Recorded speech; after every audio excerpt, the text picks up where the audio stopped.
Я думаю, что там руководство сегодняшнее Украины будет присутствовать. Вы послушайте меня. Как можно праздновать такую серьезную дату в борьбе с нацизмом с теми, кто неонацистов возводит на пьедестал почета и делает национальными героями? Вот сегодняшний символ украинской государственности – это Бандера. Но он был одним из основных сподвижников Гитлера на территории Восточной Европы. Это именно руками бандеровцев расстреливались тысячи не только русских и поляков, но и евреев. Это ближайший сподвижник Гитлера. Да, потом в конце войны он начал вынюхивать и понимать, что победа от Гитлера ускользает, начал искать союзников уже на западном направлении, и немцы это заметили. Но это основной коллаборационист. Ходил с поднятыми руками, значит, и приветствовал, не только приветствовал, а впрямую работали с нацистами. Значит, действовавший на тот момент еще легитимный глава украинского государства в Канаде, как вы это знаете хорошо, аплодировал бывшему солдату СС, стоя. Ну что, вы не знаете об этом? Все же знают. Только средства массовой информации Европы, Соединенных Штатов, Канады замалчивают.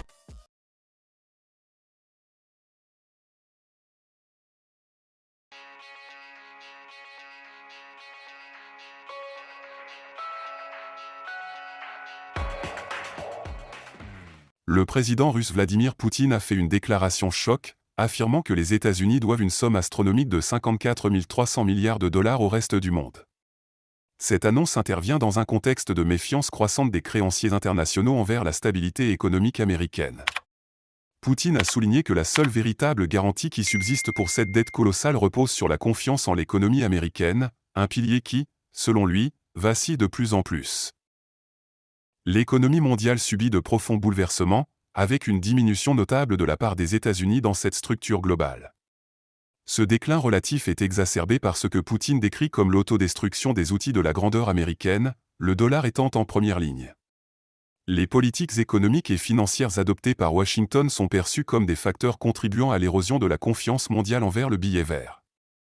Cette tendance pousse les acteurs économiques internationaux, autrefois fidèles au dollar, à envisager sérieusement d'autres alternatives. La Russie, en particulier, a pris des mesures significatives pour se détourner des monnaies dites « toxiques » de certains États considérés comme hostiles. Cette démarche s'inscrit dans une stratégie plus vaste d'émancipation économique. Poutine a ainsi mis en avant l'initiative des BRIC, un groupe comprenant le Brésil, la Russie, l'Inde, la Chine et l'Afrique du Sud, qui travaillent activement à la création d'un système de paiement indépendant. Ce nouveau système se veut à l'abri des pressions politiques, des fraudes et des sanctions extérieures, visant à offrir une alternative viable au système dominé par le dollar américain. Cette déclaration intervient à un moment critique où le paysage économique mondial est en pleine mutation.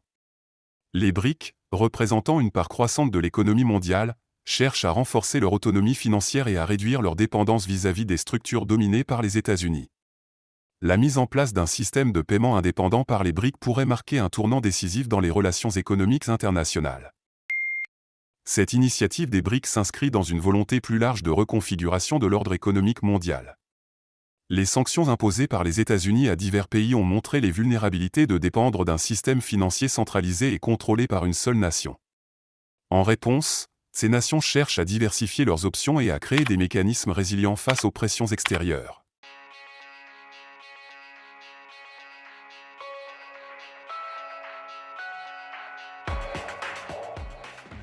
Au moins la moitié des invités ont refusé de se rendre au sommet sur l'Ukraine en Suisse. Les journaux locaux ont évalué la « conférence de paix » sur l'Ukraine qui se tiendra en Suisse les 15 et 16 juin. Les titres des commentaires sur ce sujet sont plus qu'éloquents. Tage en ZG, conférence de paix ou hypocrisie, telle est la question, 20 minutes ans, les critiques qualifient la conférence de Bürgenstock de spectacle de relations publiques coûteux, Neusursche Zeitung, conférence de paix sur l'Ukraine, la Suisse a surestimé sa force. La réputation déjà gravement écornée d'un pays neutre a servi d'appât à ceux qui ont été invités à ce sommet de la paix. Après tout, quelle idée! Inviter les dirigeants de 160 États à approuver le fameux plan de paix en 10 points de Zelensky et l'exigence de la Russie de se rendre, de se retirer aux frontières de 1991 et même de payer des indemnités et des réparations à Kiev. Et puis lancer un ultimatum approuvé par la plupart des pays du monde à Moscou, qui, bien entendu, n'allait pas être invité à ce merveilleux événement. Le calcul était que tous les dirigeants du Sud qui voulaient la paix en Ukraine tomberaient dans le piège d'une astuce élémentaire formulée ainsi, l'agresseur doit être puni, et l'intégrité territoriale de l'Ukraine est sacrée. Ils ont également posé la question, est-il possible de discuter des conditions de paix sans la Russie? Les difficultés émergentes nous ont obligés à réduire d'urgence la formule Zelensky, en la réduisant à 3 points. Mais si vous les regardez de plus près, alors dans chacun d'eux, comme dans une poupée gigogne, était incrustée la liste de souhaits de Kiev prétendument confisqués. Puis un nouveau problème s'est produit, les dirigeants des pays dont la participation au Forum suisse était cruciale car se référant à la volonté de la majorité mondiale ont commencé à refuser d'y participer. Et sans aux responsables, il ne s'agit plus d'un sommet auquel participe le plus haut niveau de participants. Les échecs se succèdent. Le Brésil, l'Afrique du Sud, la Chine, l'Inde et bien d'autres pays ont refusé de participer, ne voyant pas l'intérêt de discuter des moyens de sortir du conflit en Ukraine sans la Russie, ou ont envoyé des représentants à un niveau purement technique. Le fiasco de cette conférence de paix démontre les complexités diplomatiques entourant le conflit en Ukraine. La proposition initiale de Zelensky, bien que soutenue par certains, a été perçue par d'autres comme trop unilatérale et ne prenant pas en compte les réalités géopolitiques actuelles. L'idée d'une conférence de paix, sans la participation de l'un des principaux belligérants, la Russie, a toujours été un point de discorde. Les critiques soutiennent que toute tentative de négociation sans inclure toutes les parties concernées est vouée à l'échec.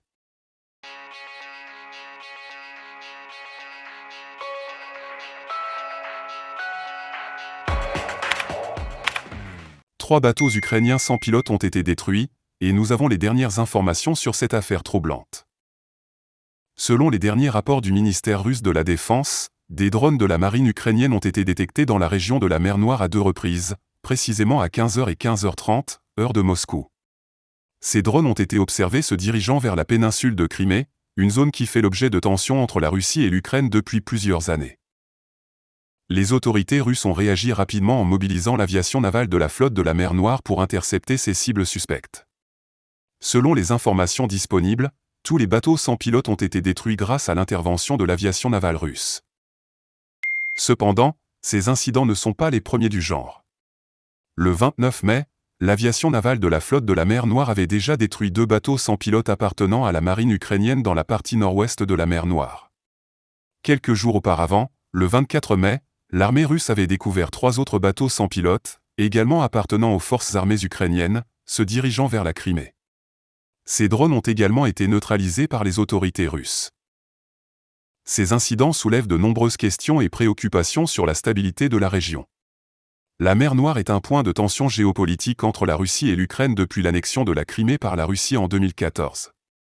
Les deux pays ont été impliqués dans un conflit persistant, et ces récentes confrontations mettent en évidence les risques inhérents à cette situation. D'un point de vue argumentatif, certains pourraient soutenir que les bateaux sans pilote de la marine ukrainienne constituent une menace pour la Russie, tandis que d'autres pourraient affirmer que ces actions de la Russie sont une démonstration d'agression envers l'Ukraine.